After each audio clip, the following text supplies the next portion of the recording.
Hola, buenas tardes a todos, a los chicos que están acá en presencial, a los que están conectados vía Zoom. Hoy es el último encuentro de los 4 que organizamos. Muy generosamente nos acompaña la doctora Marina Lara. La doctora ¿Está prendido? Sí, porque está conectado. No, perdón. ¿Se escucha? Ahí sí, ahí mejor. Sí. Ok, pero esto es para los que están conectados.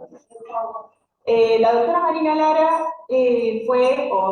sos titular de la UFI 14, de sexuales. Hace 4 meses. Hace 4 meses la doctora Lara era titular de la Unidad Fiscal de Investigación de Delitos Sexuales, contra la integridad sexual.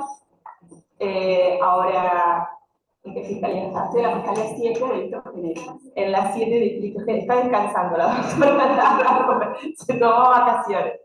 Así que bueno, muy generosamente, en este último encuentro, lo que vamos a tratar son cuestiones prácticas de la investigación penal preparatoria en relación a la actuación del abogado del niño, ¿sí? Así que bueno, aprovechen a hacer preguntas que tengan sobre esta etapa en particular.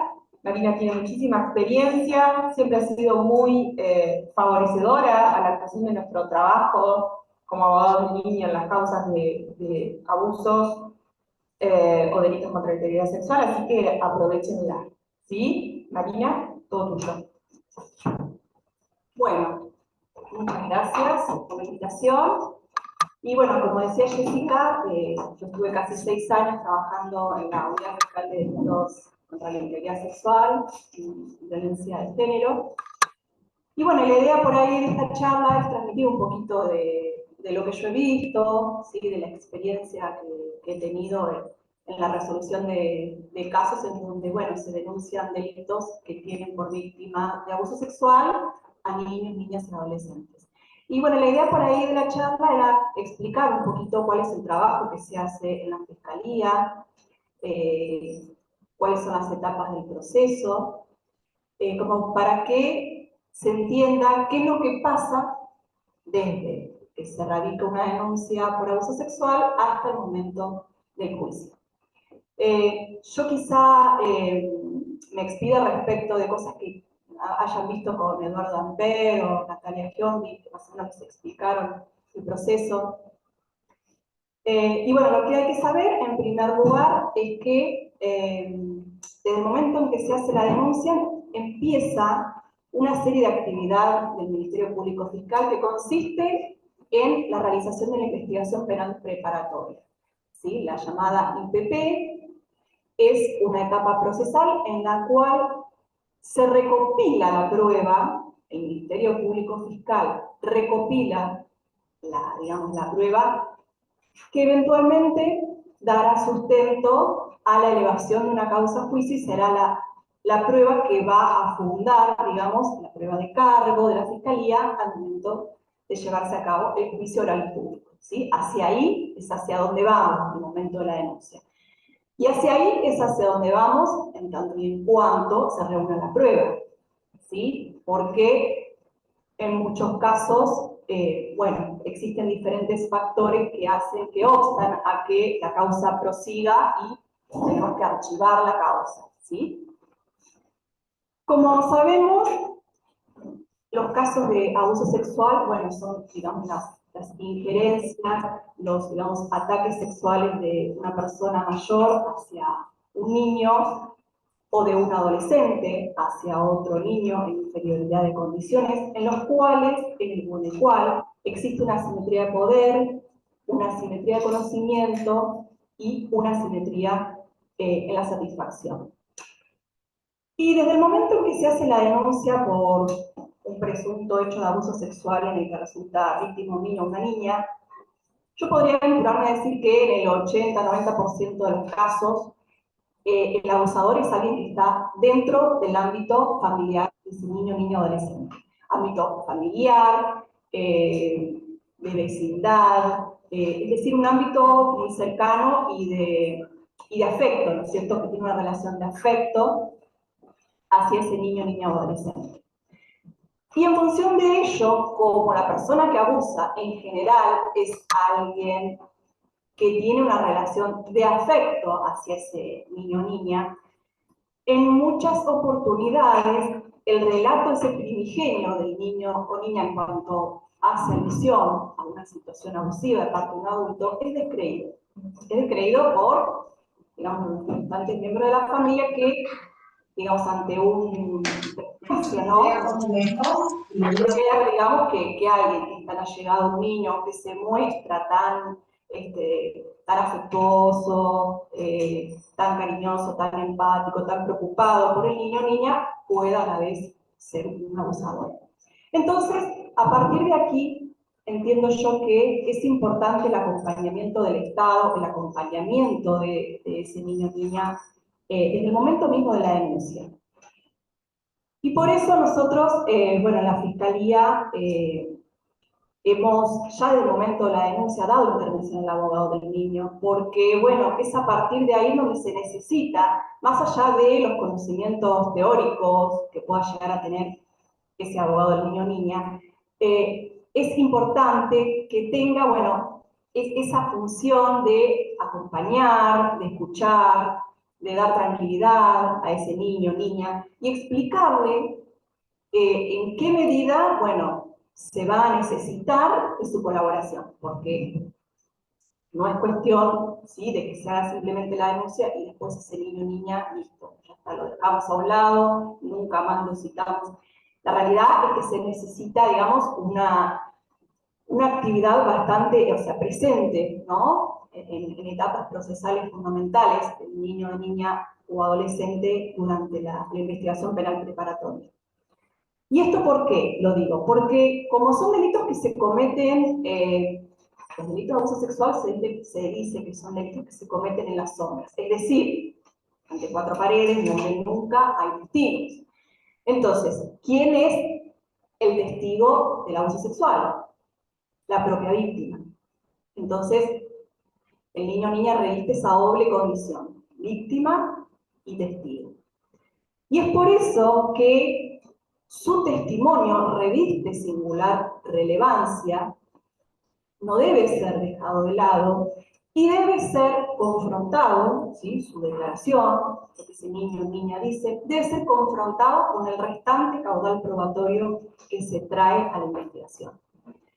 ¿Y cuál es digamos, cuáles son los elementos de prueba? Que yo les dije que, bueno, la EPP está para eso, para juntar, para que el Ministerio Público Fiscal, ¿sí?, que es el encargado de promover la acción penal y es el encargado de ejercer una acusación formal ante un eventual juicio hacia una persona imputada o acusada de un delito. En la primera etapa de la investigación, el Ministerio Público Fiscal, la Fiscalía recolecta pruebas.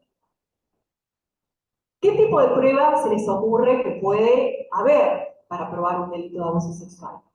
Porque con la palabra del niño o de la niña es importante, pero no es suficiente, ¿sí? Nosotros no vamos a juicio con la única prueba que es la palabra del niño, listo, el niño dice A, B, ya de ahí pasamos a un juicio. No, hay un abismo, hay, digamos, un camino muy, muy largo que recorrer hasta llegar a ese tan ansiado juicio, si es que se llega. Lo primero que se hace es disponer una pericia psicológica psiquiátrica, ¿sí?, para ese niño o niña.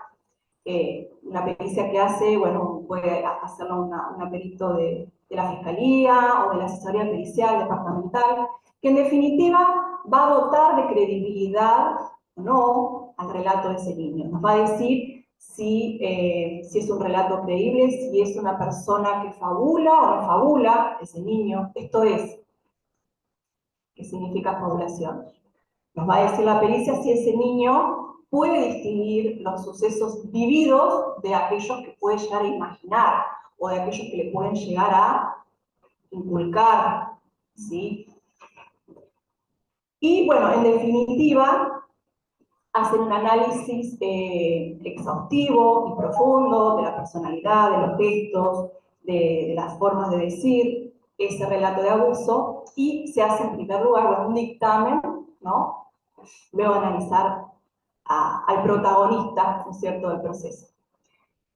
Luego de eso, el perito o la perito nos va a decir si ese niño está en condiciones de poder declarar. ¿Y por qué digo esto?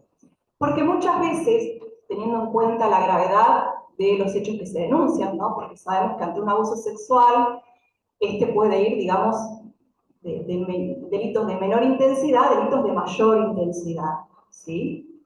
Y pueden consistir también en hechos aislados, en un hecho aislado, o pocos hechos, hasta un abuso sexual crónico que puede haber perdurado muchos años en la vida de ese niño o de esa niña. Y en función de ello, vamos a tener también un grado de daño psicológico hacia ese menor de edad. También va a tener que ver la relación que tiene el abusador con ese niño o niña. Y todos, digamos, de todo eso se hace, digamos, una evaluación y en definitiva el perito va a determinar si ese niño está en condiciones de declarar o no.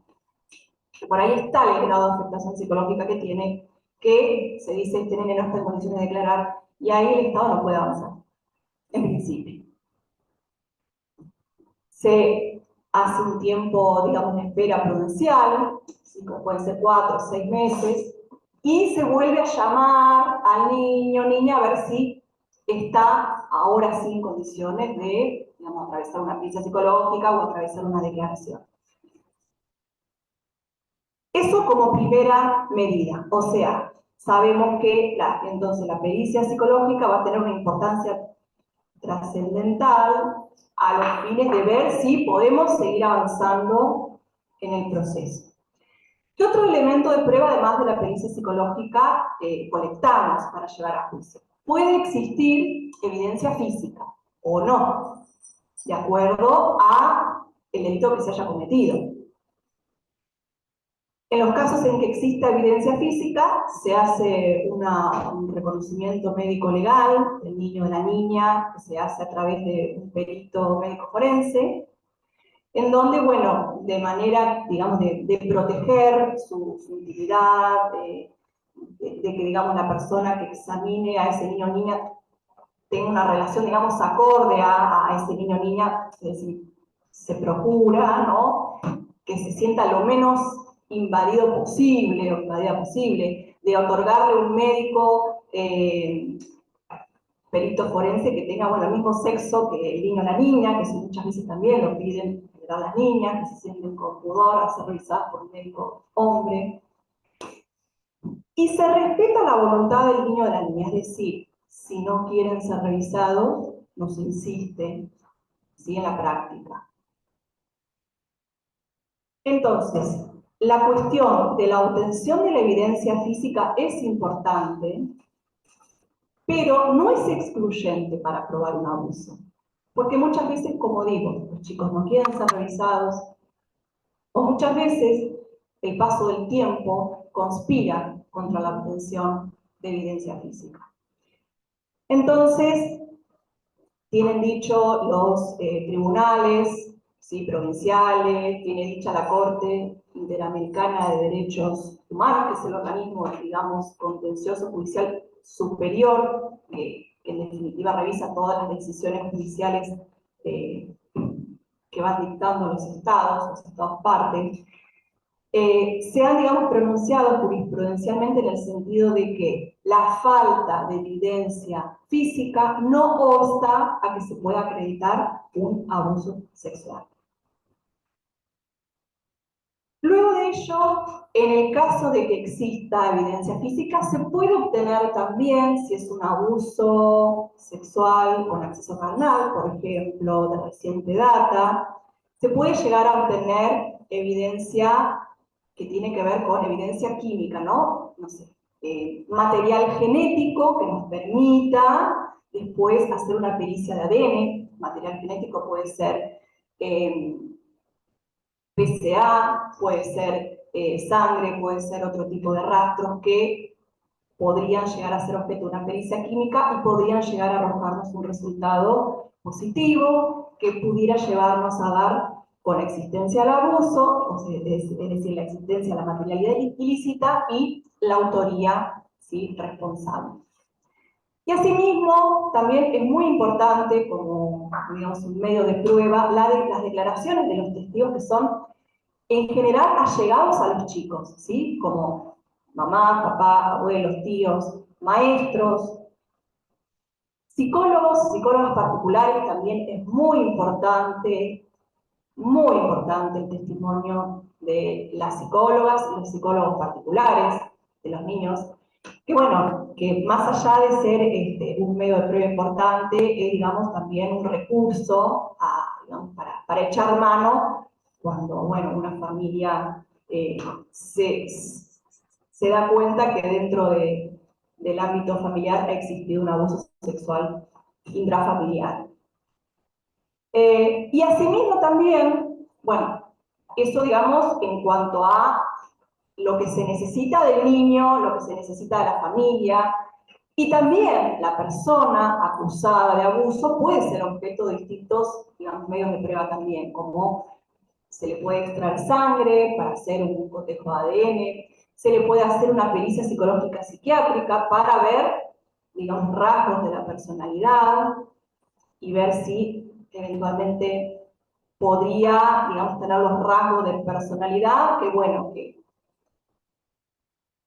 que podrían llegar a tener los abusadores, aunque aquí, digamos, voy a hacer un paréntesis y voy a hablar de algo que, bueno, mejor que yo lo puede llegar a explicar un psicólogo o un perito en la especialidad, perito psicólogo forense.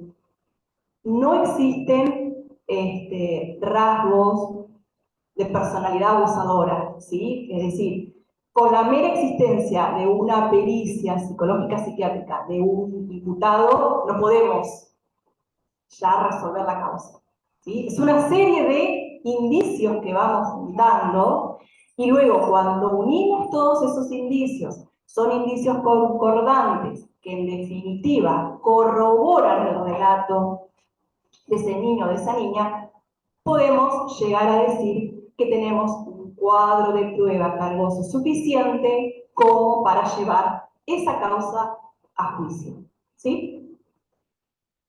Ahora bien, luego de todo esto que les conté, luego de la pericia que se le hace a los chicos, es importante escucharlos también, ¿sí? Porque la pericia, bueno, es una, digamos, experticia que se hace más que nada para ver determinados elementos que hacen al rasgo de personalidad, a la cuestión de la fabulación o no, y si la persona, el niño o niña, está en condiciones de declarar.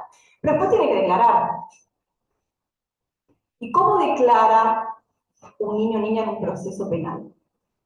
Hay, digamos, dos maneras de hacerlo. Y aquí tenemos las disposiciones del Código Procesal Penal, tenemos el artículo 102 bis, tenemos el artículo 102 ter del Código Procesal Penal, tenemos el artículo 174 del Código Procesal Penal, que nos dice básicamente que cuando los chicos tienen de 15 años para abajo, o sea, 15 años inclusive para abajo, van a declarar mediante un dispositivo que se llama cámara Gesell. ¿Y qué es la cámara Gesell? La cámara Gesell es, para que ustedes se den una idea, es, digamos, un cuarto que está, digamos, dividido en dos, separado, digamos, por una especie de espejo. En la mitad de ese cuarto va a estar el niño o la niña con un perito psicólogo declarando, y del otro lado, y sin que el niño o la nena vean, van a estar las partes, que pueden hacer preguntas a través del psicólogo. ¿Sí? Las partes, ¿quiénes son? El Ministerio Público Fiscal, el defensor, el imputado, el asesor de menores incapaces y el abogado del niño. Entonces, ¿qué es lo que se hace con esa declaración? Se filma y se graba y, digamos, eventualmente, ante un juicio, es lo que se lleva, ¿sí?, como palabra del niño o de la niña. Es decir, esa cámara Gesell sirve como un adelanto extraordinario de prueba. ¿Qué es el adelanto extraordinario de prueba? Es una porción del juicio que se trae para la IPP, ¿sí?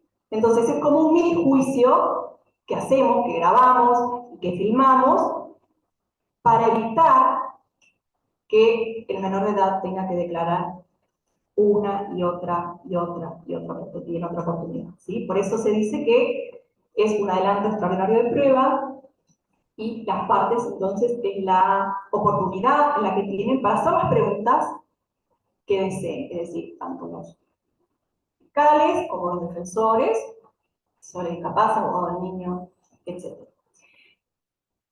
Y ahí, bueno, lo que se pregunta es, lo que no se saca de ahí después ya no se saca más. Entonces es una oportunidad única para aprovechar y sacarnos las dudas respecto de qué pasó, cuándo, dónde, quién, ¿sí? Son todas las preguntas que, bueno, que el niño va a tener que ir respondiendo, siempre a través de un psicólogo o una psicóloga. Claro. Marina, disculpame que te moleste. Tengo una consulta puntual en esto que vos planteabas respecto al tema de la cámara. Si ha pasado, si es factible y en el caso, qué resolución se toma al respecto. Puede pasar que de repente un niño o niña adolescente, al momento en que declara en cámara Gesell, quizás tenía 14 años, pero al momento del debate ya pasa los 15 años. ¿Existe alguna posibilidad, si ese niño lo desea, pedirlo junto con su abogado de niño en el debate, poder declarar, o tiene ya agotada la vía para poder declarar dentro del proceso, digamos, del debate oral? Ya, digamos, vos hablabas muy bien que esto es, la Cámara Gesell es un adelanto extraordinario de prueba, es decir, su declaración queda grabada, pero si este niño lo desease, ¿es factible pedir que él declare en el debate oral o no sería viable? Y habría que ver para qué. ¿Cuál sería el objetivo? Porque si nosotros ya sacamos toda la información en ese adelanto extraordinario de prueba llevado a cabo a través de una cámara GC, ¿para qué lo vamos a llevar al proceso? No, porque al juicio, va. Sí, sí. Como si vos me preguntas, ¿es factible? Sí, todo es posible, ¿sí? Pero justamente eso se hace para evitar que, digamos, revictimizar y exponerlos, ¿no? A la pregunta del defensor. Claro, yo te lo preguntaba porque en alguna oportunidad con algunos adolescentes me han planteado esta inquietud de, y bueno, ¿por qué no puedo ir? No, obviamente después es una cuestión de evaluar estratégicamente la conveniencia o no del relato, pero bueno, por ahí hay chicos que entienden que estaría bueno participar, y bueno, a veces uno como abogado patrocinante tiene que evaluar esta posibilidad o no, y bueno, ver la factibilidad o la conveniencia. Desde ya que nosotros siempre sugerimos ante este tipo de cosas que se trabaje, se interactúe con la misma fiscalía y con el resto de las partes para ver la conveniencia o no. Pero la pregunta puntual era, bueno, hay muchos chicos que por ahí dicen, no, bueno, pero yo no conté todo lo que tenía que contar, a mí me gustaría agregar, porque yo creo, pueden llegar a pasar esas cosas, más teniendo en cuenta que hemos tenido experiencias donde abogados de niños han sido sorteados o desinsaculados con posterioridad, incluso hasta en la audiencia preliminar. Entonces, por ahí caen en la defensa del niño al momento del debate oral o un tiempo antes. Entonces, por ahí, estas cuestiones de no intervención muchas veces generan estas inquietudes, y bueno, mi duda puntual era para eso, porque por ahí lo hemos hablado con algunos otros abogados de niños, y bueno, era una duda que justo me vino. Sí, como poder, se puede. Inclusive, lo que ha sucedido en la práctica es que muchos chicos por ahí ya de más grandecitos quieren ver, ¿no? Entonces, bueno, yo les digo, bueno, mira, vos podés, o sea, tenés que saber qué imputado va a estar ahí, si vos querés, podés, yo sugiero, ¿no? ¿Querés ir a ver los alegatos? ¿Querés ir a ver la parte final? Y entonces, bueno, en la parte de los alegatos, ellos, digamos, escuchan a la fiscalía, a la defensa, al abogado del niño, y bueno, informan, digamos, se involucran en el proceso activamente, estando en su juicio, en su propio proceso, así que sí, es un derecho, por supuesto. ¿Sí? Yo lo pensaba esto, ¿no? De hacer este distingo que vos hacías, Marina, al inicio, ¿no? El niño o el adolescente, en su propio caso, es testigo y además es la víctima. Y si nosotros vamos a la Convención de los Derechos del Niño y esta posibilidad que tiene de expresar su opinión, de hacerse oír, este derecho a ser escuchado, podría plantearse en el juicio este derecho sin que caigamos en la consideración de que va a contar datos o nos va a aportar hechos en su calidad de testigo. Tal vez lo que quiere es salvar una historia, hacer escuchar su opinión y ahí queda su intervención, ¿no? Y no necesariamente que hacer una intervención de este niño, de este adolescente en realidad, no del niño, de este adolescente en juicio expuesto en su calidad de testigo, porque eso lo expondría además a lo que vos decías, Marina, ¿no? Preguntas de la defensa y preguntas de la fiscalía, más de la defensa que de la fiscalía, entiendo yo, y eso generalmente es el peligro que evaluar, no queremos volver a revictimizarlo frente a una defensa aguerrida, que obviamente el interés que tiene es de hacer caer el relato del testigo privilegiado. Entonces, tal vez hacerlo intervenir al adolescente, que así quiere hacerlo, haciendo este distingo, ¿no? De este derecho a ir a expresar su opinión, ese derecho a ser escuchado, que dice la Convención, corriéndolo de esta situación de testigo, pero bueno, es un infinito, ¿no? Un infinito distingo que habría que expresarlo muy bien en la audiencia, hacerlo entender, y obviamente sería culminar con la expresión de su opinión o de su sentir, y ahí quedó, ¿no? Sí, Nada más. entiendo que podría ser como, digamos, cuando el abogado del niño interviene, pueda llegar a dar, digamos, una opinión, hablar al juez, ¿sí? Sí, digamos que en ese momento sea, digamos, un objeto de prueba, un objeto de prueba, no. Sino como palabras finales, que son las palabras que por ahí puede expresar el abogado del niño en los alegatos también. Sí, sí, sí. Nosotros en general lo que nos pasa es que la defensa es quien pide que el niño o niña declare en juicio. Entonces, nosotros en la audiencia de prueba, que es la audiencia en la cual vamos y le decimos al juez, bueno, la fiscalía va a usar estos medios de prueba, la defensa estos medios de prueba, el abogado del niño estos medios de prueba. En esa audiencia donde litigamos qué prueba se va a llevar a juicio. Y, en general, la fiscalía dice, no, la declaración del niño que hoy ya tiene, no sé, 18 años, 19, no, porque ya está, ya declaró. Entonces nosotros férreamente somos los que nos oponemos a que declaren. Pero si eventualmente quisieran hacerlo, no habría ningún obstáculo procesal para ello. ¿Sí? Ocurrió que en una audiencia, o sea, en una de las causas, el defensor ofreció como prueba el testimonio de la niña, tiene 12 años. Y bueno, obviamente que yo me opuse, el fiscal también, y bueno, ahora salió una resolución rechazándolo. No, el defensor había ofrecido como testimonial en la declaración de la niña. Como yo siempre digo, como poder se puede pedir, Sí, claro.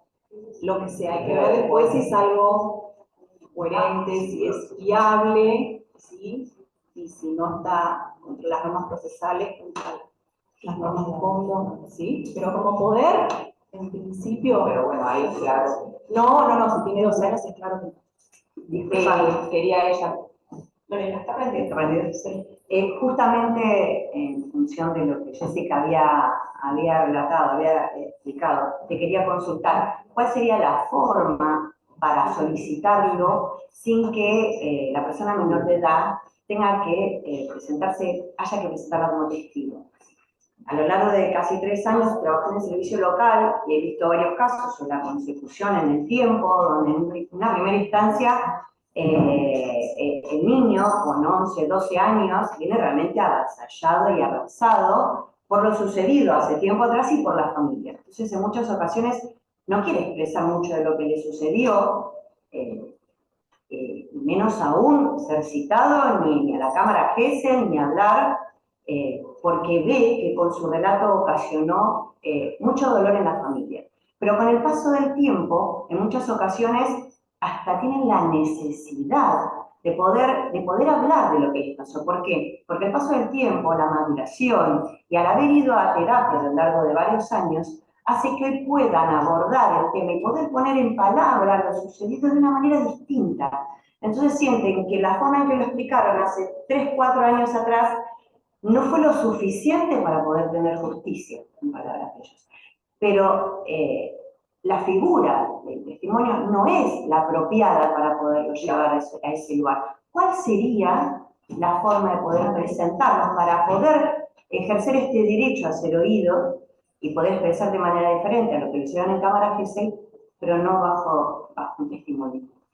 Y hay que ver en qué etapa procesal nos encontramos, porque si ese imputado ya fue juzgado, bueno, habría que ver, haciendo referencia a la etapa habría que ver específica. en qué etapa de juicio nos encontramos, ¿sí?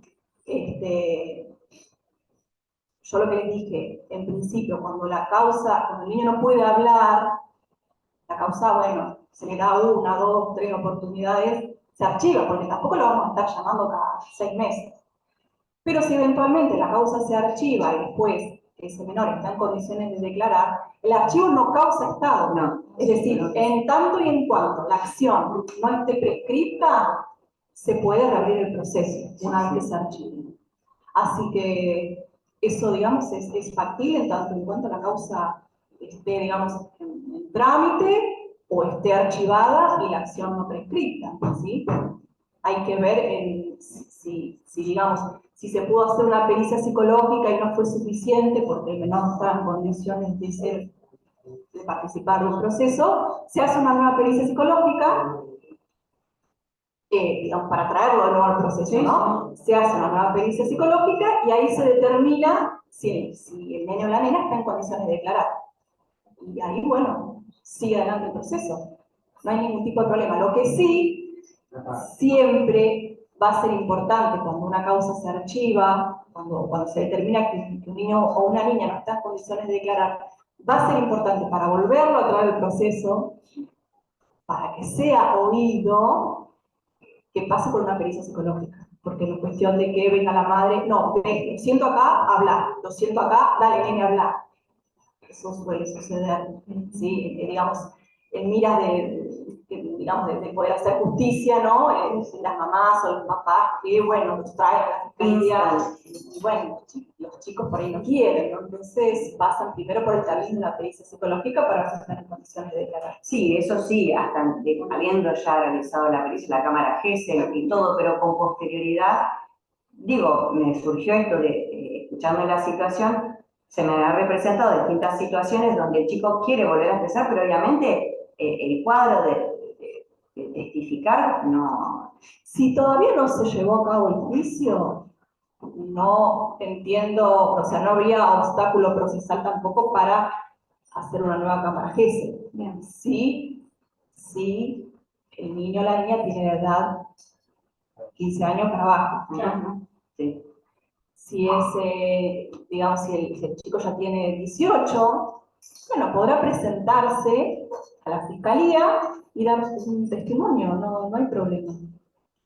¿Sí? Si la causa todavía sigue, si vamos a suponer que la declaración la hizo a los 14 años, en cámara GESEL, llega a los 18 años y quiere contar algo más, bueno, hará una pericia psicológica para ver si está en condiciones de declarar y se sentará a declarar en la fiscalía. Y después irá a juicio, ya como adulto, y contará lo que tenga que contar. Sí, las posibilidades son, ¿sí? O sea, lo que pasa es que queda expuesto al defensor. Es sí, exacto. Es muy Y eso dinámico. ya es de victimizar. Digamos, el proceso que se inicia a partir de una denuncia de abuso es dinámico, ¿no?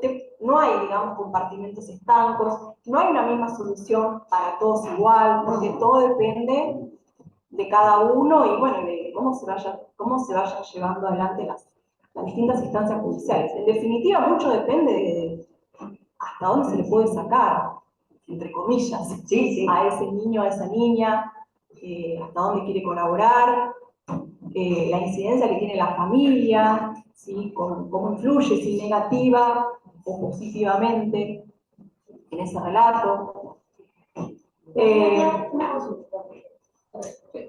Una consultita, Marina. En un momento dijiste que en principio, cuando de esa pericia previa a cámara GESEL se determina que el niño no está en condiciones de declarar, Fiscalía no permite que se realice este adelanto extraordinario de prueba.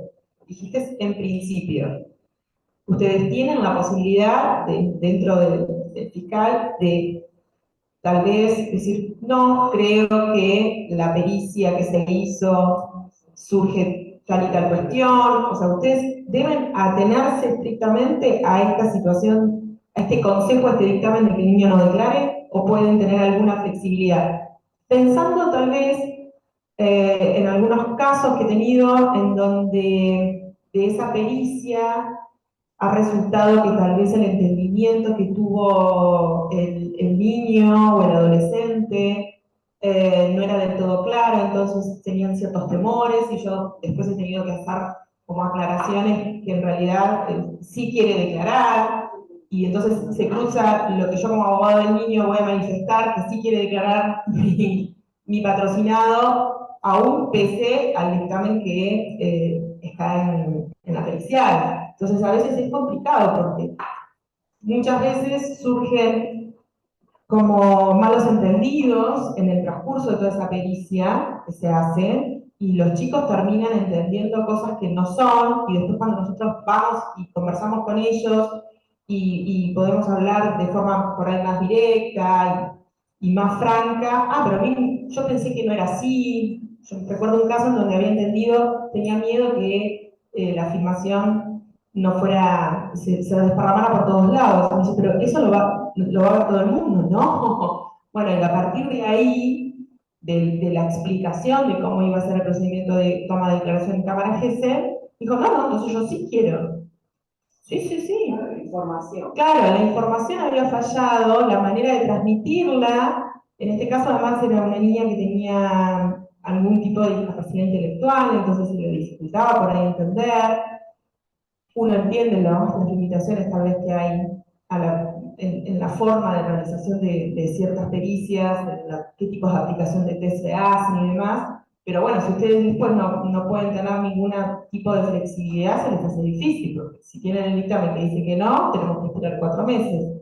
Y pienso tal vez en aquellos abusos en niños pequeños, en donde el paso del tiempo es crucial porque se olvida, porque no hay memoria. Entonces, si se tardan muchos meses en la recolección del testimonio, o sea, ya es dificultoso el testimonio de un niño pequeño, si pasa el tiempo es como que lo sellamos, ¿no? Lo sellamos a muerte casi a veces. Entonces, ¿qué flexibilidad tienen ustedes para poder apartarse de esos dictámenes? Mira, el dictamen no es vinculante. Y tampoco es vinculante esos 4 meses. Nosotros es algo que, digamos, pone esa meta, ¿no? De decir, bueno, se repite la pericia en ese plazo, porque nos parece que es un plazo prudencial. Pero si la prudencia aconseja hacer una pericia psicológica antes, por esto que vos me estás diciendo, se puede plantear y se puede perfectamente realizar mucho tiempo antes de esos 4 meses, ¿sí? No hay ningún tipo de inconveniente. Y eso que vos decís sucede, sí, o sea, ha pasado que, claro, uno a veces quiere, digo, como ser humano, ¿no? Quiere transmitir, yo ahora quiero transmitir información y yo no sé si la están diciendo como yo deseo poder transmitirla. Y muchas veces eso sucede en las pericias de hablar, cuando se dice que va a ser filmado, bueno, muchos chicos han entendido que se va a pasar en Telefe, sí, claro. 13.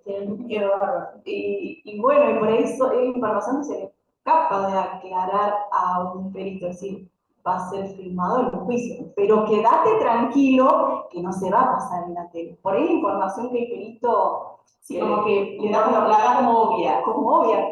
No hay nada obvia. No hay ninguna información obvia cuando se trata de chicos.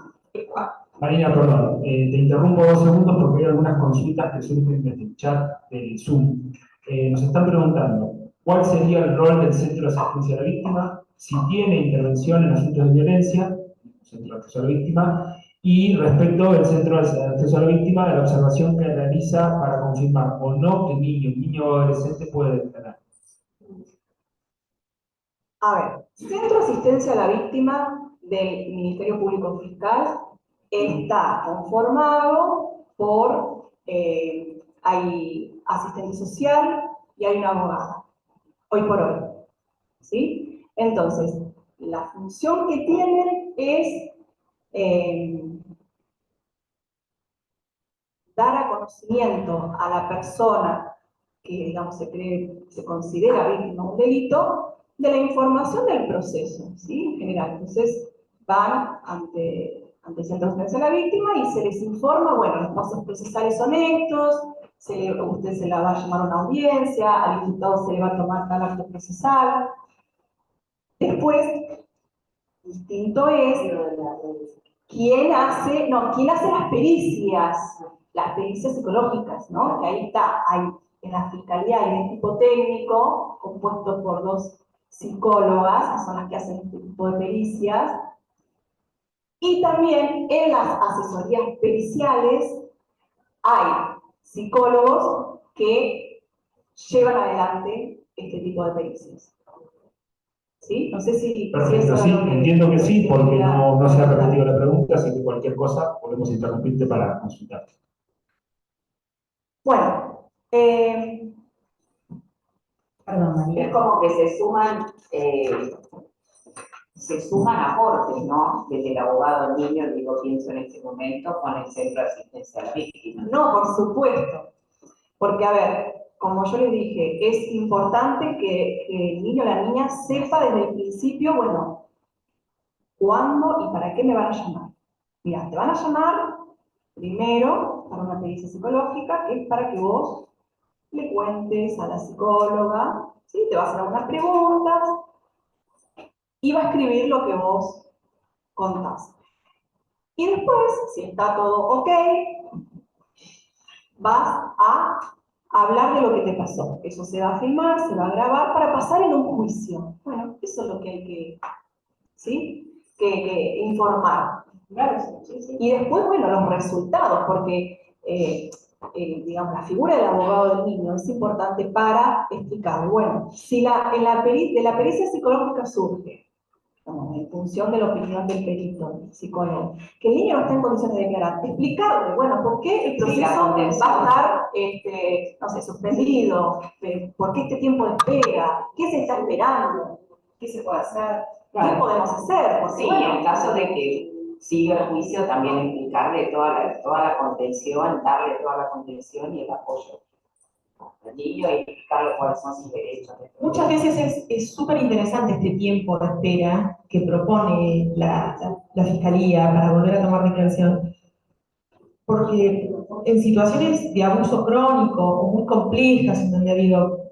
varios autores o presuntos autores del hecho y demás, es interesante que los chicos también, a través de la terapia psicológica que se les recomienda que empiecen, ordenen un poquito el relato, para que el testimonio después en cámara GESEL pueda ser más fructífero. Esa gran oportunidad, exacto, esa gran oportunidad que hay ahí, obviamente no deje de ser espontánea, no sean discursos inducidos, opuestos, coacheados, pero sí que, porque muchas experiencias son tan traumáticas que exponerlas son como, ¿no? Es una catarata, una aluvión de situaciones que vos abriste la compuerta y salieron.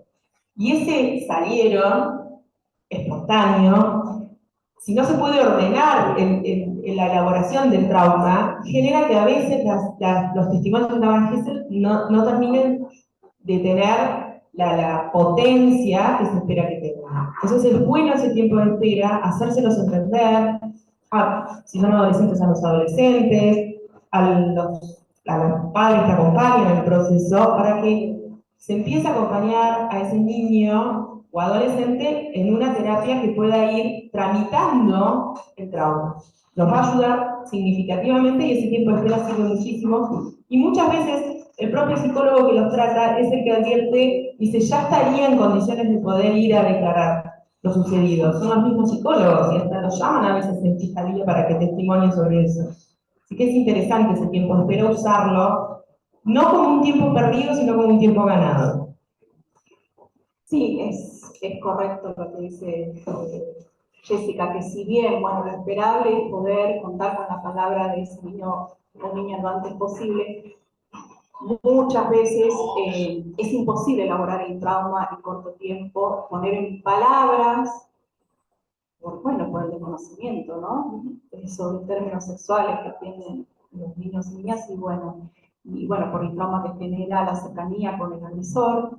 Entonces, bueno, muchas veces la terapia psicológica ayuda a elaborar ese trauma y a que puedan salir las palabras. Entonces, al momento de la GESEL, fluye, digamos, la información.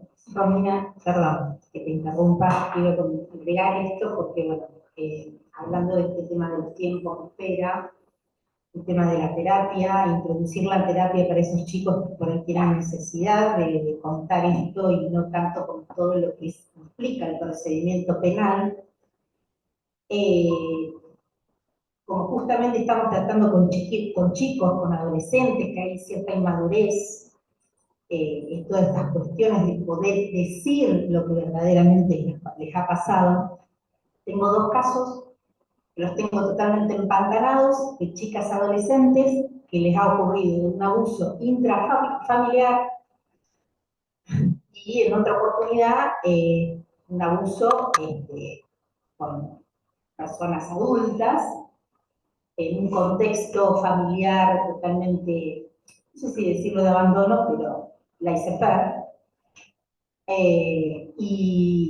Y el caso de esta nena, por ejemplo, en este último, el abuso se produce porque la hermana mayor la lleva a bailar y terminan en la casa de estos adultos y abusan de esa chica. En ese caso, ella tenía 12 años. Ocurre en plena pandemia, en este contexto familiar que les cuento que padres separados, con muchos problemas familiares, de violencia, etc. Ella en ese momento, cuando ocurre el abuso, estaba con la mamá y con esa hermana mayor. Luego del abuso, concurre a la denuncia con una tía, no con la mamá, con la tía. Hacen la denuncia y eso quedó en la nada porque la realidad es que mi trabajo como abogada del niño quedó en la nada porque el contacto que pude tener con ella, lo poco que pude lograr, es que me recibiera un mensaje, que ella me contestara, sí, la verdad que me dio mucha angustia todo lo que me pasó, pero bueno, mi papá no me entiende, porque el padre es un violento en realidad, y la verdad que, imagínate, la hermana mayor terminaría presa, porque fue la que la entregó a que esos muchachos abusaran de esa nena de 12 años. En apariencia es una nena grandota, y bueno, una apariencia de una nena más grande, pero bueno, en definitiva tenía 12 años. No llegaste a tenía 21. 21 tenía la hermana. Si no llegaste a cámara GESEL, No quería llegar. Nada. Julia, ella no quiere saber nada. Fue imposible interceder con la escuela para que ella quiero pudiera hablar. contar de esto, eso me pasó con esta nena de 12 años, que hoy tiene ya 14. Y me pasó otra nena también, que la preceptora es la que denuncia el abuso. Yo quiero ir a un punto con esto que les cuento, porque la verdad que me llama la atención. Digo, uno tiene tantos deseos de poder ayudar a ese niño a que pueda salir de esa situación, que lo que pasó, pasó, pero que puedas ayudarlo de alguna manera a superarlo, no sé si superarlo, porque pero por lo algunas menos cosas sanan. sanar un poco esa herida. Que creo que por ahí un juicio es lo que nosotros creemos, ¿no? O que finalmente en un juicio donde se cree que se hace justicia, eso lo ayude a tener una vida mejor, ¿sí? Amén de que tenga que hacer terapia o ser tratado por un psiquiatra. Pero en este otro caso, ella en la escuela cuenta, esta preceptora se desmaya, no sé en qué situación se desmaya, y esta preceptora la ayuda, bueno, se quedan conversando, y ella en un momento no lo dijo, digamos, rápidamente, creo que tuvo una buena charla con la preceptora y finalmente termina diciendo que había sido abusado por un primo. Cuando la preceptora se entera, obviamente llama a los papás y la madre, que sería la persona más allegada, lo niega, dice, no, no puede ser, no puede ser, no puede ser. Después se le dice al padre, el padre es una persona más dócil. Sí, bueno, tendremos que ver. Resulta que el contexto era, ella vivía, todos vivían en un terreno, ese primo vivía en el mismo terreno, en una casa separada, y ella pasaba gran parte de su tiempo con ese primo. cuenta que le ocurre estos abusos cuando ella quedaba al cuidado de su primo, que era más grande que ella. Supónganse 5 o 6 años más grande que ella. Nada, esa nena hoy actualmente está en tratamiento psicológico desde la intervención que tengo del abogado del niño, con una citación a la pericia psicológica, que fue una pericia que no se pudo hacer absolutamente nada porque la niña no habló nada. Cuando yo la cito antes de ir a la pericia psicológica para conocernos, para decirle de qué se trataba y demás, ella me dijo que sí, que entendía todo lo que yo le explicaba, que por lo que yo había leído, bueno, era posible que no le di mucha seguridad porque en realidad el primo era menor de edad cuando ocurrió eso. Tampoco había dado demasiada precisión ella en ese momento. Pero bueno, en definitiva, el padre no, pero la madre negadora total, y ella sabe que a partir de esa denuncia que hizo la preceptora, ni siquiera la madre, se rompía toda la familia, porque de hecho ellos se tuvieron que mudar de su vivienda donde vivieron toda la vida, ¿sí? Tuvieron que mudarse porque obviamente a raíz de esa situación se pelean las familias. Y el padre me decía, a raíz de toda esta situación nosotros ya no volvemos a ser los mismos. Es más, denotaba como que entre ellos, entre los padres, había una situación muy tirante porque el que había abusado era, bueno, obviamente por parte de la mamá, el tío, o sea, tío, el sobrino de la madre. Y entonces, era como que, en definitiva, a raíz de lo que ella termina contando, se siente como una culpa terrible. Y yo creo que ella no habló en esa experiencia psicológica, porque dijo, yo esto no lo voy a seguir, porque estoy destrozando a mi familia. Bueno, eso que vos decís ocurre y es parte de la develación, ¿no? Exactamente. La primera parte es el secreto, ¿sí? Hasta que, bueno, el niño o la niña puede develar, ¿sí? En general ocurre mucho tiempo después de ocurrido el abuso. Son los menos los chicos que pueden, digamos, hablar al otro día de ocurrido el hecho. Y finalmente, bueno, dentro de la etapa que viene posterior a la develación, es la retractación. ¿Sí? Que es un fenómeno común en los casos de abusos sexuales intrafamiliares en niños y niñas, porque justamente ese menor es descreído, porque siente culpa, porque es lo que pasa siempre cuando hablan, la familia se divide, está la mitad que les cree y la mitad que no. Entonces, todos los ojos puestos sobre ellos, ¿sí? Porque, bueno, justamente son los causantes de esa ruptura familiar. Entonces, bueno, es lo esperable, ¿sí? Que eso suceda. No todas las causas llegan a juicio.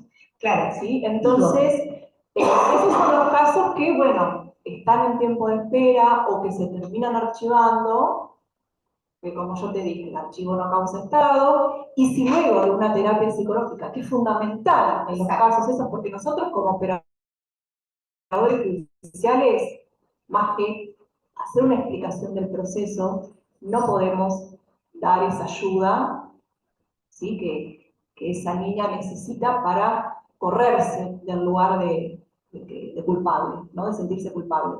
Entonces hay que ver también hasta dónde llegamos nosotros, ¿no? O sea, nosotros llegamos hasta explicar llanamente, de manera que se entienda, que se comprenda las etapas del proceso, ¿sí? Y como abogado del niño no se necesita ser un especialista en derecho penal, porque el proceso lo lleva adelante la fiscalía. Entonces, más que nada es un momento, digamos, es un rol que tiene que ver con acompañar a la pericia, a la cámara GESEL, explicar para qué te van a llamar, aconsejar, bueno, a la mamá, vaya, llévelo a la psicóloga y manténganse, porque no son 2 o 3 sesiones y listo, ya está. Esto lleva mucho tiempo. Entonces, bueno, nuestro rol como operadores llega hasta ahí. ¿sí? Pasa por una cuestión, bueno, es algo que se lleva toda la vida y nosotros no lo vamos a poder sacar de la cabeza, ni siquiera con una sentencia. La sentencia de condena, por supuesto que es altamente reparadora, pero no borra, obviamente, lo que se hizo. Digo, en todo esto, en cierta manera, pensando en el niño en sí, creo que hay una cierta intromisión en su intimidad. Porque por más que ellos sean niños, nosotros le damos, o sea, la posibilidad de ser escuchados. Y si ellos, claro, lo que pasa es que ellos por ahí no pueden entender, uy, se lo dije a la preceptora y la preceptora puede hacer la denuncia, porque en realidad terminó siendo la preceptora. O, claro, perfecto, pero en cierta manera vos fíjate que es cierto, se encadenó toda una situación penal. Yo hablo de la cuestión jurisdiccional, porque eso podría ser tratado en la parte administrativa. Al hacer la escucha, al realizar la escucha, tiene obligación de hacer la denuncia. Sin duda, pero digo, se pone todo, o sea, se pone en movimiento todo un aparato Y un descreimiento del y en contexto de definitiva, contención vos, del chico que en la pueda. contención que le haces como abogado del niño, porque para que ellos puedan hablar, si lo hablan es porque necesitan de alguna manera decirse a la otra persona que saben que le va a creer y al otro no. Y además decir, lo dije y va a haber justicia. Y después esa causa se archivó, Marina. Bueno, Entonces eso es lo triste ahí también. está, ¿no? El explicar qué es el archivo. ¿Listo? ¿Nadie me creyó? No. Claro. No es que nadie te creyó. Es decir, lo que siempre hablamos, no se trata de creer o no creer, se trata de probar. Porque a juicio no se puede ir por la denuncia de la preceptora, Sin duda. y eso traspolarlo a un juicio y es lo único que llegó. Se trata de poder probar, entonces explicarle a ese niño, a esa niña, qué es el archivo. No es que no te creyeron, sino es que, bueno, mira, pasó esto, vos no estabas en condiciones de, pero bueno, quédate tranquila, seguí la terapia. Si vos en algún momento sentís deseos de volver, de contar en la fiscalía lo que te pasó, que es importantísimo que vos lo cuentes, bueno, ahí vamos y te van a escuchar. Entonces no cerrar la puerta. Explicar que un archivo no es cerrar la puerta. Es un nombre que se le pone a un acto procesal, ¿sí? Pero no es archívese, se le pone el sello rojo y no más volvemos a hablar del tema. Por eso es importante que tengan la asistencia Por de alguien eso, que le pueda explicar. no me acuerdo ahora con quién fue usted que hablamos en una causa que se había archivado, y después del archivo yo, bueno, pedí que interviniera el abogado del niño. Sí, No me acuerdo en el de caso quién de era. Tuyo era. Sí. Entonces vos me preguntabas, ¿para qué tengo que intervenir yo si la causa está archivada? Sí, Bueno, ese caso sí. porque que se entienda, porque encima era un nene muy chiquito y le había pasado de todo. Había evidencia física, pero ¿a quién le vamos a atribuir el hecho si ese nene o esa nena no habla? Ya no había autoría. ¿Sí? Entonces la materialidad está, el tema es la autoría, ¿no? Por eso era importante la palabra, y, bueno, y en el caso era el padre, ¿no? Entonces el nene no estaba en condiciones de decir, bueno, me pasó esto con mi papá. Exacto. Y además había, como sucede en todos los casos de abusos, ¿no? También no solamente estaba mandado el papá, el nene medio que nombraba a Cachi, Gachi, Pachi, serán como muchos ahí, que no se sabía quién había hecho qué cosa. No sé si la novia, el papá, el tío, Por eso es importante la palabra del niño. Y por eso es importante que ante una mamá que luego del archivo no sabía qué hacer, ¿sí? Porque el nene se le iba de las manos, digamos, una mamá que no tenía herramientas, que no tenía recursos, era un nene que después de lo que sucedió se hipersexualizó. Su hermana. Entonces, bueno, miles de problemas que generó el abuso sexual. Entonces, bueno, abogada del niño, para, bueno, explicarle a la mamá, ¿sí? Llevarlo a un tratamiento y que el nene pueda entender, bueno, cuando quieras hablar, te van a escuchar. Ahora, anda a terapia, curate, sanate, fortalecete y vos quedate tranquilo que cuando vos estés fortalecido y en condiciones de hablar, te van a escuchar. Claro, pero el problema de este nenito tiene problemas de salud mental. Está agravado con esa situación. Y ya no está más con la mamá. Exacto, bueno. Sí, Así que- bueno, era una causa bastante Una causa común, particular. pero bueno, ¿cómo no? Aún ante una situación de archivo, Se puede. ¿sí? Trabajar. Se puede trabajar. También el aprendizaje de, perdón, ¿no? El aprendizaje de lograr tolerar y sobrellevar la frustración de no poder con las aspiraciones que uno tiene, porque va más allá. Con las aspiraciones de los adultos, ¿no? Exactamente, en este caso que hace referencia, esta chica se intervino, se sobreintervino, ella quería estar con la expareja del papá, la mamá en una situación aberrante de convivencia, pero el niño para una medida de abrigo se requiere el consentimiento para muchísimas cosas. No habiendo consentimiento no se puede tomar una medida de abrigo. No estando el consentimiento del adulto mayor con quien ella pretendía convivir, no hay más posibilidades. Y ante la frustración de ella de no poder tener otra salida, cierra absolutamente las puertas. Y por más que uno asista, se obligó a la tía a que nos permita llegar a ella, se le hizo salir. En reiteradas oportunidades se le habló, se le explicó y se le dio todas las posibilidades que desde el Estado se le podía brindar. No hubo forma, hasta se llegó a una discusión con la escuela para exigirles que te permitan el ingreso a la escuela, para que ella pueda tener la posibilidad de hablar, ¿sí? Más allá de todo lo que desde el servicio se le había explicado, el proceso, Cámara Gesell, los derechos que tenían. Ella quiso cerrar las tapas. Porque lo que viven es... Claro, bueno, chicas, a ver, ¿por qué son...? Porque, a ver, esto es, perdón.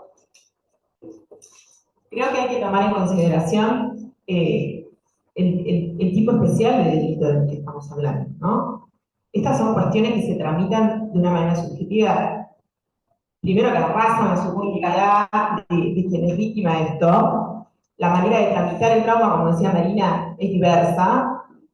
Hay un límite de los operadores, claramente. No hay que considerar que uno es He-Man contra el mundo. Y también hay que respetar esta situación de intimidad que tal vez no quiera ser expuesta. ¿Sí? Por eso son delitos que si la víctima no los denuncia no se lleva adelante la acción penal por el fiscal. ¿Sí? Porque claramente yo expongo mi intimidad frente al Estado en sus diversas manifestaciones. Entonces es muy difícil de tramitar esa intimidad expuesta. En los adolescentes muchísimo más. Yo creo que en los niños es más fácil el tema, pero en los adolescentes que tramitan de una forma muy dramáticas estas situaciones, bueno, tal vez, y no, hay que frenar. Frenemos ahí, hay una intimidad arrasada. Por eso yo creo que no puede llevarse a cabo un mismo proceso con niños y adolescentes. Pero yo creo que tienen la flexibilidad de formas, y esa hacen flexibilidad. ajustes. Vuelvo, yo en estas cuestiones. No es igual. A ver, yo llegué hasta niños de 15 para abajo. ¿Cómo declarar? Sí, lo que contempla la ley. ¿Se escucha? ¿Se escucha? Sí. De 16 y 17, lo que establece el 102 ter del Código Procesal Penal es que van a declarar en el ámbito de una Cámara Gesell y como adelanto extraordinario de prueba, en tanto y en cuanto exista el dictamen de un psicólogo que aconseje tomar la declaración de esa manera, digamos, sobre texto de que, bueno, ante un eventual juicio pudiera llegarse a provocar un daño psicológico mayor. Entonces, de 15, inclusive para abajo, todos declaran en Cámara Gesell. De 16 a 17, lo tiene, o sea, esa modalidad o ese mecanismo de declaración tiene que ser aconsejado por un psicólogo. De 18 para adelante, ya la persona declara, bueno, primero es llamado por el instructor en la fiscalía para contar, y a partir de ahí ¿Por qué es importante ese acto primigenio de declaración? Porque a partir de ahí se puede armar la imputación. Se puede llamar a una persona acusada de un delito y decirle, bueno, a usted se lo acusa de en tal lugar, en tal fecha, en tal periodo de tiempo, haber hecho esto, esto y esto a esta otra persona. ¿Sí? Por eso es importante la declaración de la víctima, porque a partir de ahí se precisan los hechos y se circunscribe la imputación. Yo no puedo imputar lo que me parezca, lo que me imagino. Las garantías de imputar, ¿Sí? Entonces, bueno, por eso es, digamos, esa manera diferente de tomar un testimonio de abuso sexual, según se trate de niños pequeños, de niños un poco más grandes o ya de personas adultas, ¿sí? Y eso después se traspola al juicio. Bueno, y por último yo quería cerrar con algo que, cerrar, o no sé si tengo que cerrar, o si quieren seguimos, como vos quieras. No, explicar esto que me parece importante, que yo insisto, porque es lo que todos nos preguntan y lo que genera mayor expectativa al momento de hacer una denuncia.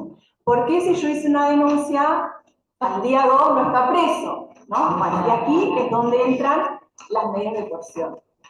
Nosotros sabemos que una persona, ¿sí?, va a recibir una condena luego de que se realice este ansiado juicio, ¿sí?, se la juzgue por medio de un tribunal imparcial y eventualmente se la considere culpable, en cuyo caso sufrirá la pena de prisión que el delito, si digamos, tenga previsto en el Código Penal. Una vez que tengamos sentencia de culpabilidad firme, se impone la pena que corresponda, pena de prisión. Ahora bien, sí o sí, esto, artículo 18 de la Constitución Nacional, ¿sí?, necesito un juicio para una condena. ¿Qué pasa antes del juicio? Con la prisión. El artículo 151 del Código Procesal Penal, ¿sí?, y subsiguientes, es el que marca cuándo se puede, digamos, disponer la prisión de manera preventiva de una persona acusada de un delito antes de llegar al juicio. Y lo que tengo que tener, en principio, es dada, ¿no?, probada la materialidad, probada la autoría, y el delito del que se lo acusa tiene que superar, entre la escala mínima y la escala máxima, el plazo de 3 años. Por ejemplo, si el delito que yo voy a imputar tiene una escala penal que va de 8 a 20 años de prisión, ¿sí?, sumamos el máximo, sumamos el mínimo, nos da 28, lo dividimos por 2, nos da mayor a 3 años, ese delito es detenible. Entonces, con la magnitud que se espera de la pena aplicar ante un eventual juicio, nos permite, como Fiscalía, pedir la detención. Esto es, pedirle a un juez que decrete la detención por el peligro de fuga que se infiere de la circunstancia, de la magnitud de la pena en expectativa. Entonces, se detiene preventivamente a la persona para asegurarnos que va a ir al juicio, o para asegurarnos que no va a influir sobre testigos durante la recolección de pruebas, que esto es lo que sucede, lo que puede suceder cuando tenemos imputados que son papá, mamá, abuelo, que siguen en contacto o que pueden tener algún tipo de influencia sobre las víctimas. Entonces, ante estos casos, va a proceder la detención, ¿sí? Pero para que los jueces la ordenen, tiene que haber un caudal de prueba suficiente, ¿sí? No con una simple denuncia no se va a obtener una medida de detención. Entonces, bueno, explicar un poquito esto, porque es lo que primero... Porque la gente no entiende por qué a este lo detenemos antes del juicio y a este no, este llega libre al juicio. Bueno, es justamente por estos mecanismos procesales que habilitan la imposición o no de una medida de coerción ante un caso determinado. Así que bueno, eso es importante también que lo sepamos. Y saber que la medida de detención puede ser pedida exclusivamente por la Fiscalía. o sea, pues se puede sugerir, ¿no? No sé, el abogado del niño, la abogada del particular damnificado puede sugerir, pero es una medida que se evalúa y se pide desde la fiscalía. Si la pide el particular damnificado, el juez no va a hacerlo más, por más que prima facie estén dados los elementos. Entonces, es una decisión de mérito que evalúa la fiscalía si tiene los elementos que considera adecuados para que un juez la otorgue. Y después puede darse, ¿no? Que no se dé. Entonces, en ese caso, como fiscalía podemos apelar ese no otorgamiento de esta medida de coerción, en cuyo caso la decisión del juez de garantía, que es el que nos da una detención, va a poder ser revisada por un organismo superior que es la Cámara de Apelaciones en lo penal, ¿sí? Bueno, más o menos ese es el proceso y hacia dónde vamos y digamos, y esto es importante que ustedes puedan transmitir cuando toque, digamos, explicarle a un niño o a una niña a qué nos estamos metiendo, y que tengan la seguridad, la garantía de saber que siempre es un trabajo mancomunado, o sea, la función del abogado del niño es coadyuvar digamos, a la actividad del Ministerio Público Fiscal. Entonces, es un trabajo conjunto y bueno, y sepan que no se necesita ser, ¿no? como dice, especialista en derecho penal o haber hecho derecho penal o proceso penal para poder ser abogado del niño.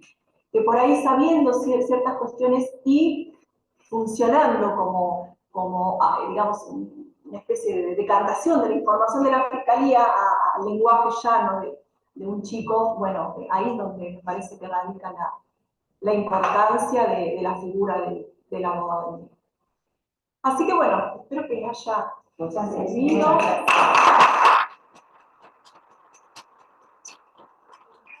Marina, cuando hablabas de la medida de coerción, una función interesante que podemos tener en los procesos penales, en la etapa investigativa, es cuando, a raíz de lo que decía Marina, que uno de los supuestos siempre es esta posibilidad de que interfiera en la obtención de prueba. Generalmente vemos que siempre hay muchísimo asedio, ¿no?, de parte del victimario hacia la víctima. Denunciar estas cuestiones dentro del expediente penal, del expediente del EPP, y pedir las medidas de protección hacia la víctima. Exacto, para eso sería de hogar. exacto, las restricciones de acercamiento, eso se pide en el mismo expediente. Eso se pide en el mismo expediente, claro, y las resuelve el juez de garantías. Sí, bueno, o sea, más allá de esto que es la medida más fuerte, ¿no? Es una medida cautelar y a la vez es una medida de coerción porque, bueno, justamente atenta en cierta medida contra la libertad ambulatoria de la persona, y es una medida que se impone antes de un juicio, ¿no es cierto? Una prisionización antes de tener efectivamente una condena. Entonces, bueno, tiene que tener los requisitos de la medida cautelar, ¿sí? Humo de buen derecho, el peligro, ¿sí?, en la demora, la verosimilitud en el derecho. Y más allá de eso, que digamos sería la medida más fuerte, ¿no?, de intervención con ese imputado, están las otras medidas cautelares que podemos pedir, ¿no? Provisión de acercamiento, cese de los actos de perturbación, exclusión del hogar y toda otra medida que, bueno, que se nos ocurra, si cese todo tipo de contacto del agresor para con el niño o niña víctima. Eso, pero es importante, como dice Jessica, denunciar cualquier tipo de irregularidad, ¿sí?, digamos, de la familia hacia la participación de ese niño o niña en el expediente, y bueno, y poder transmitir la red de garantías, la petición de cualquiera de estas medidas cautelares que se estime convenientes para evitar justamente esto, ¿no?, que entorpecer la prueba. Y eso, además, después va a ayudar a la fiscalía para que cuando tengan los elementos suficientes para poder pedir esa medida de detención o prisión preventiva, esté adentro del expediente toda esta catarata de cuestiones que fueron surgiendo en el curso de investigación. Es como que llenaste el casillero. O sea, las cruces, tin, tin, tin, tin, bueno, a ver cuántas veces. Entonces eso ayuda también a la fiscalía para que pueda pedir las medidas de detención, porque muchas de esas situaciones sabemos que a veces para la víctima o sus familiares es difícil acercarse a la fiscalía, denunciarlo. Entonces, que tengan la disponibilidad del sistema a través del abogado de niño para decirle, mira, no vayas a la comisaría de la mujer. Venite al estudio, hacemos la denuncia, firmás el escrito y lo presentamos en el expediente penal. Entonces es una manera más directa. Exacto.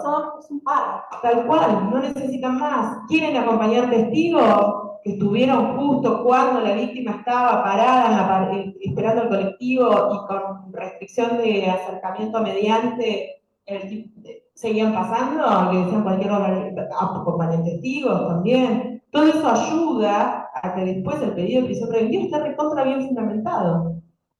Eso es como una labor súper interesante que tenemos, porque la proximidad que tiene, la disponibilidad que nosotros generamos a la víctima, hace que ellos levanten el teléfono, WhatsApp, te mandan captura, la foto, pasó, mirá en la moto. Es mucho más disponible que ir a la comisaría de la mujer, hacer la denuncia, o ir a fiscalía y tocarle la puerta a la fiscal. ¿Sí? Creo que es un recurso interesante que tenemos para trabajar. Bueno, y saber que siempre, bueno, los instructores están a disposición con las dudas de los abogados, ¿no es cierto?, en esto, ¿no?, en esta difícil tarea de atravesar. Para entender eso. Para entender y hacerle entender a la... Y acuérdense que los plazos son corridos.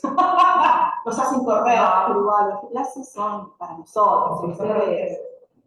Pero igual, miren la cédula, lo que se les pide ya. Nos preocupa los plazos corridos. No, pero los plazos son, bueno, ir a la pericia, Sí. ir a la cámara GESE y ir a una audiencia testimonial y hablar, sí. Y después ir al juicio.